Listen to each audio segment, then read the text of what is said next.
Once upon a time, in an enchanted river valley, an artist came seeking lodging. A kind couple took the artist in, allowing him to stay in their old barn. The artist had a few artist friends who had some artist friends, and soon the barn became a fetching space for work and feasts and sleep. And then one evening, the studio transformed into an exhibit space. A bonfire was lit, and people came from cities far away and from little towns too, to warm themselves and to gaze upon the labor of the artists and feast upon the offerings. Hello, I'm Susan Parke. I was the curator of this exhibition with a lot of help from Maggie Wilder. You just heard Maggie reading her fairy tale about the barn show.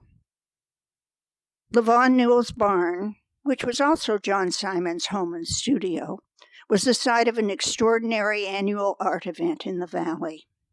The field next door turned into an often muddy parking lot.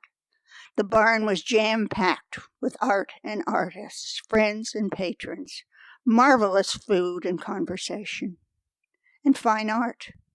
It was so popular that after 17 years, the fire marshal decreed it was to be no more. I went to my first barn show in 1990, weeks after joining the then Valley Museum as its director. Coming from the Midwest art world, I was struck by the congeniality of the artists. They were friends. They supported each other's work. No open competition. The memories of these events are preserved in the new book, The Barn Show, 1987 to 2003, by Levon Newell Ream and Cathy Stevens. I feel honored to bring the Barn Show to Mona, a recreation of the much-loved community event, albeit without rain, the creaky floors, the narrow stairs, and Dick and Levon's marvelous garden. There were three main characters in making the barn shows happen. It was Levon's barn, it was John's studio, and Cathy Pearson took all the photos that document what went on. Here we have an absolutely beautiful painting by John Simon, and the photograph here to the left is John when he was doing this work.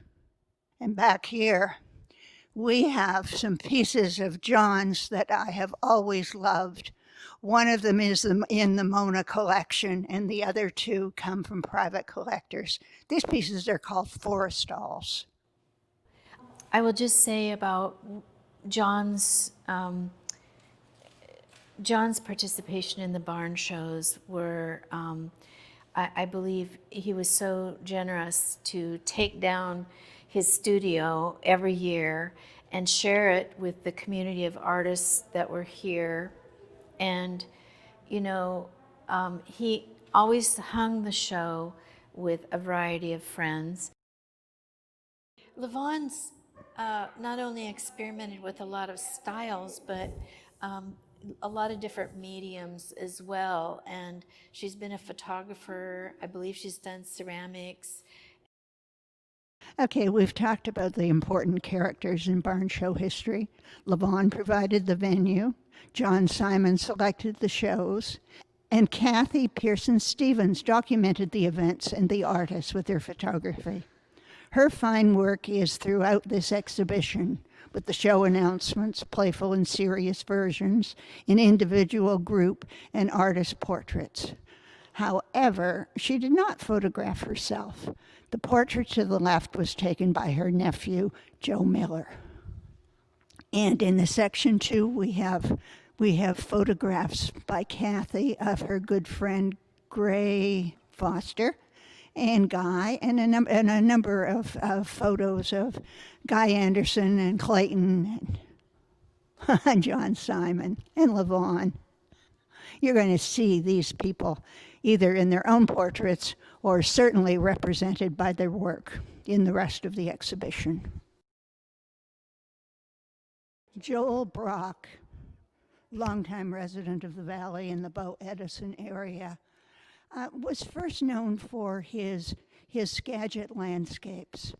The selections in this show a softer, gentler side of him. These are flower portraits dedicated to his daughters. But Joel had another side too, not the buildings, not the landscapes, but works done for fun. I'm really glad to have these pieces in the exhibit. It was important to Joel to have his work that was maybe a little lesser known exhibited. He became so well known for his landscapes, and they sold so well. But you know, he did multimedia pieces and experimented a lot, and was really one of our more brilliant artists, I think. And so I'm glad to have this representing him. I am too. Close to the end of his life, wasn't he melting bottles in fires and working with that molten glass or partially molten glass? Yeah. Here we have the brilliantly colored work by Cathy Schoenberg, Anacortes Guimas Island artist. Early in Cathy's career, she did a lot of figurative work, but always with these rich tropical backgrounds, lots of color, lots of line, and a narrative. But now, recently, she has been working on gigantic florals.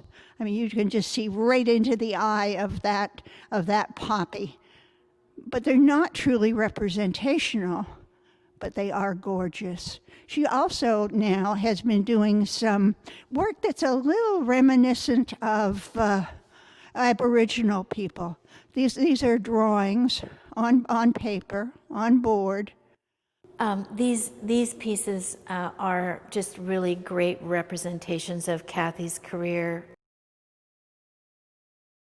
Here is a painter who is much loved in the Valley art scene, Bill Slater.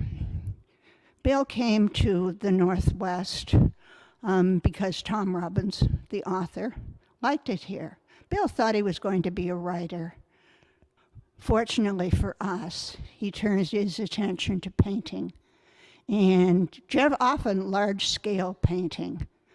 But he also liked breakfast, and this fried egg piece is absolutely wonderful. Maggie, do you want to talk about breakfast and the other paintings?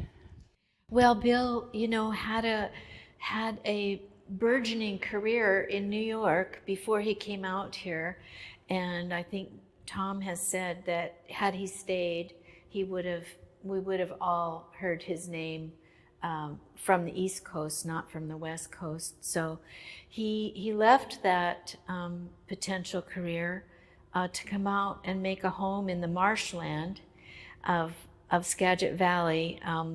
Boats and marshes were, I think, in many ways his first love, and it shows up here in his paintings. What I'll say about breakfast is many of us were treated to a wonderful corn cake and fried egg breakfast wherever Bill was living. He was rather a domestic genius, and without electricity or running water, sometimes he would just be the most fantastic host. On this wall, much of the space is taken over by the Heel brothers, Larry and Paul, yet they have completely different painting styles. The abstractions of Paul Heel sort of invite you right into the painting to see what's happening, and they glow.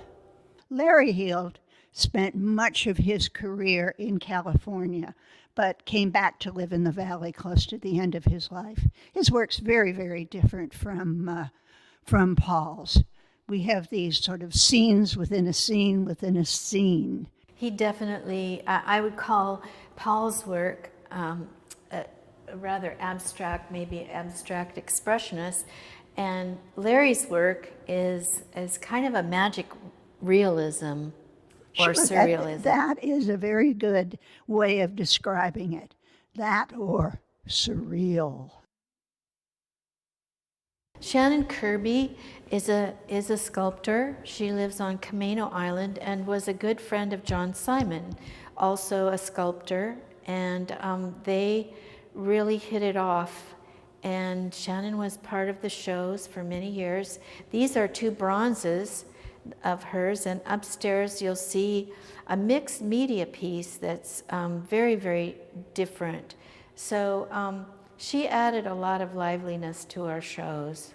When this work came in, I thought, well, okay. But once it was lit, I was able to see all the marvelous details and iconography, and it is really a tour de force. Oh, here we have two delightful works by Guy Anderson, possibly the grandfather of the Valley Northwest painters. Guy participated in a lot of the early shows before his death in the 90s. Guy was certainly the patriarch of the Valley and so welcoming to the subsequent generation. He, along with Clayton and Barbara, Richard Gilkey and others, just embraced those of us that came later. Tony Angell is a preeminent wildlife sculptor, and here we have several examples of his work. What really interested me is that I didn't know he did any flat work, but check out the puffins. Here in the rotunda is the first of several Leo Osborne sculptures in this exhibition. You need to look at these works closely. Such a devotion to the natural materials he begins with. Yeah, he was known primarily as a wildlife sculptor, but in recent years he's moved far beyond that, as evidenced in all the works that are here in this exhibition. He chose his work widely, and he also is a poet. It's interesting. People who are visual artists often are creative in other fields as well. This wall is devoted to Maggie Wilder's work. Maggie is here with me talking about her associations with the barn show artists and the Valley artists. But here we see what she has been doing. Maggie, tell me about the cabbages. Well, I had gone back to school at Evergreen in the late 80s, early 90s, and returned to the Valley, and it seemed ever more magical to me than when I had arrived the first time. And so I had found this enchanted cabbage field, and what made it so interesting was the cabbages had refused to bolt. It was a seed cabbage field, and it just inspired me to think about not just the Valley, but all the things that could happen in its secret little spots. And so it began this journey for me that I would say is close to magical realism. It's imagining place, but also from a rather mythic point of view. So hope you enjoy my paintings here. Phillip McCracken, Guillemets Island resident and world-known sculptor, was part of some of the early shows. This piece is in the Mona collection. On this wall, we see some works by Michael Clough. Michael, for many years, has had incised canvases. You know, he would paint and chip away and chip away and chip away, leaving a relief surface. The piece that surprised me most is this wonderful goose. The other pieces in his selection sort of combine the layering, but with added elements like nail heads. They look almost Mandela-ish. This is work, I say, you have to see in person to appreciate it, because of this intricate detailing that he does, making it an actual 3D surface. So if you see it online or you see a print of it, you've by no means really seen Michael Clough's work. This is as good a time as any as to introduce David Grant Best. David is the tech mind behind this video presentation. We couldn't have possibly done it without his expertise and his volunteer efforts. Thank you, David. Thank you, David.